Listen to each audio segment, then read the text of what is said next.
Bent or damaged door hinges usually show clear signs you can spot without removing the door. Start by opening and closing the door slowly while watching the hinge pins and leaves for wobble or binding. Place a finger on the hinge barrel as someone else moves the door to feel for excessive play that indicates a worn pin or loose knuckle. Look for visible deformation, such as bent leaves that no longer sit flush against the jamb or door surface, and check for cracks or split metal near the screw holes where stress concentrates. Measure alignment by closing the door and noting uneven gaps around the door. If hinge alignment adjustments do not correct a persistent low or high corner, the hinge itself is often the cause. Remove one hinge pin with a hammer and punch to inspect the pin and barrel for scoring or flattening, which means replacement is required.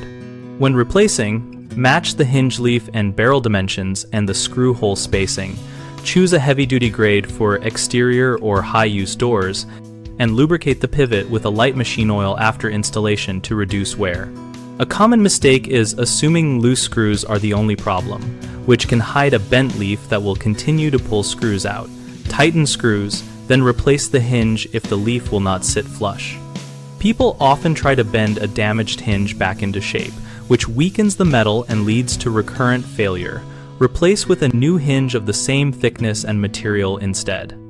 Another issue is swapping in the wrong size or cheap light-duty hinge, causing premature sag or misalignment. Always transfer the old hinge to the new one on a template to match screw placement and use a heavier-duty hinge for heavier doors. We run bighomeprojects.com, where we help homeowners find local contractors and contractors find work connected to jobs like hinge replacement and door repair. Our site also hosts a discussion community where homeowners and professionals exchange tips on diagnosing hinge damage and selecting the right replacements.